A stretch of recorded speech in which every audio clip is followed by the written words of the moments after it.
Өкмөт башчысы убактылуу өргүүгө кеткенин жарыялады. Анын себеби катары жыштык сатууда коррупцияга байланыштуу ат аталганын менен түшүндүрдү да. Ушул боюнча сиздин пикириңиз кандай? Мен да ушуну окуп алып туруп таң калдым да, өкмөт башчы ушундай акыбалда кыска өргүүгө чыкты деген бул чын айтайынбы, бул чыккынчылык. Чыккынчылык. Өлкө карантинде.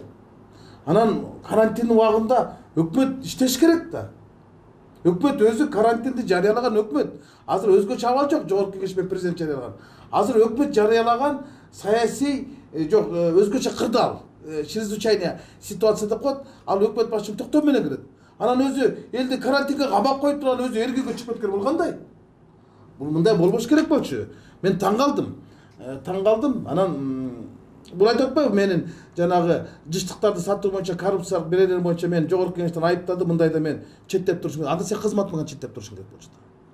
Убагында Өмүрбек Бабановду Мегаком боюнча дагы жанагы аты боюнча дагы айыптаганда, ал ошол биринчи вице-премьер болуп турганда, өкмөт башчысы болуп турганда менин атым аталып аткандыктан кийин мен ошол тергөөгө кысым болуп калбайм, мен тоскоолдук жаратпайм, мен өз кызматымды, милдетимди аткаруудан балам чачка чейин баш тартамын. Мен милдетимди аткарууга орун басарымы жүктөймүн деп кеткен да. Анда ошентип кетсин. Анда бул моралдык жоопкерчилик болбок. А бул жерде материалдык жоопкерчилик бар да. Өлкө карантинде. Өкмөт башчы болсо эс алууда кымызып жатса бул кандай? Бул деген согуш убагында, согуш ондагы согуштуга жетекчилик кылган командирдин качып кеткени менен барабар болот. Өкмөт башчынын мындай учурда кетип калган. Эми аны кече айтып чыгышпады. Генеральный прокуратура биз предписание бергенбиз, буну кайта жокко чыгарганбыз, тиги деп. Баары бир кандай болгон күндө дагы өкмөт башчынын моралдык жоопкерчилиги бар болчу. Отставка менен отпусканын айырмасы жок. Оодон башталып адам бүтөт. Өкмөт башчы отпускага эмес отставкага кетиш керек болчу.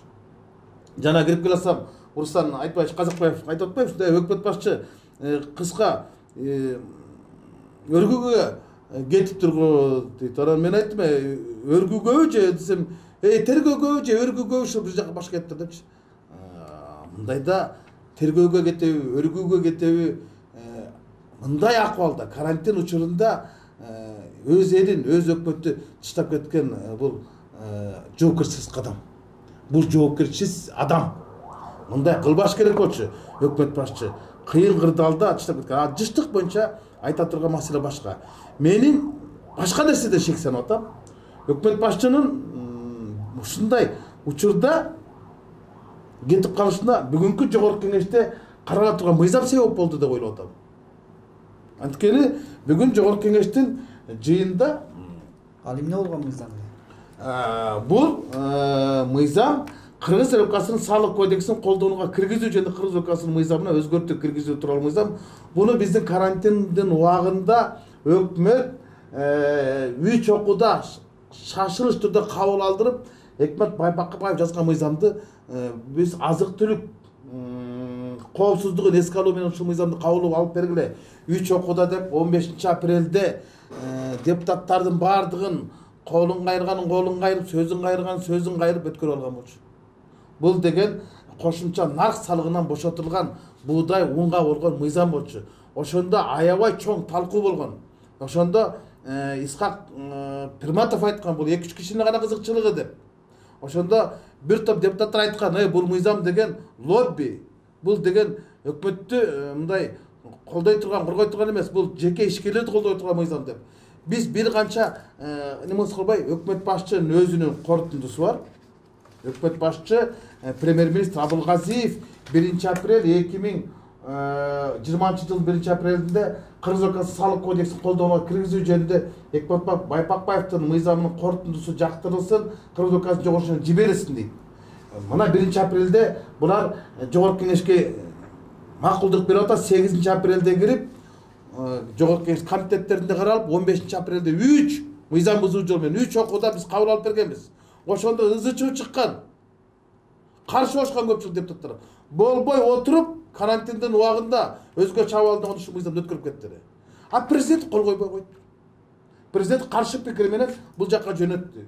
Президенттин каршы пикирин окуп чыксам, бул сайтта турат. Кыргыз Республикасынын премьер-министри мага аталган мыйзамга кол койбостон аны Кыргыз Республикасынын жогорку кеңештен кайтаруу жөнүндө өтүнүчү менен кайрылган. Ушунун негизинде мен Кыргыз Республикасынын премьер-министринин аталган кайрылышы негизинде Кыргыз Республикасынын жогорку кайсысына деп туруп мыйзамды жогорку кеңешке кайтарам деп атат.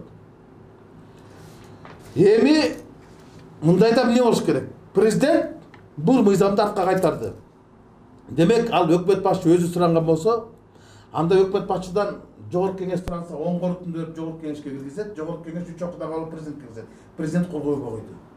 Бул жерде бирөө жоопкер болуш керек болчу. Анда бул жерде миллиондогон акчалардын кызыкчылыгы бар болчу. Анткени 2025-жылдын 1-немесине чейин бошотулган болчу. Кошумча нар салыгынан un өндүрүүчүлөрдүн импорттук нар салыгы. Ушунда айтылган болчу, бер деген бул миллиарддаган сом акчаларга зыян келтирет деп. Болбой отуруп алып кеткен. Мындайда же өкмөт башчы отставкага кетиш керек, же жогорку кеңеш таркаш керек.